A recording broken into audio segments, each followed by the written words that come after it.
নমস্কার। আপনার দেখা যাচ্ছে যে বাড়িতে নানান রকম অশান্তি সৃষ্টি হচ্ছে, স্বামী স্ত্রীর মধ্যে কোনো রকম মিল নেই, কোনো রকম স্বামী স্ত্রী অ্যাডজাস্টই হচ্ছে না। খুব ভয়ঙ্কর অবস্থা। এতে যেরকম কর্মহানি হয়, সংসারেরও সমস্যা হয়। তা সেই সমস্যা থেকে মুক্তি পেতে চ্যানেলটিকে অবশ্যই সাবস্ক্রাইব, লাইক এবং শেয়ার করবেন। তা আপনি কি করবেন? আপনি যখন রাত্রে ঘুমাবেন, যে কোনো বৃহস্পতিবার হোক আর কি শুক্রবার হোক, যে কোনো দিন আপনি দুটোই হলুদ, শুকনো হলুদ নিয়ে আপনি যে ঘুমাচ্ছেন, যাকে আপনি করতে চাচ্ছেন তার বালিশের ভিতরে ঢুকিয়ে দিন।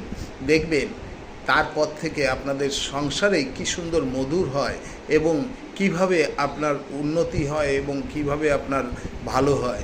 স্বামী স্ত্রী মিলন খুব মধুর হবে। এবং যদি আপনি আদার্স কাউকে যদি করতে চান এরকম আপনার মধুর সম্পর্ক,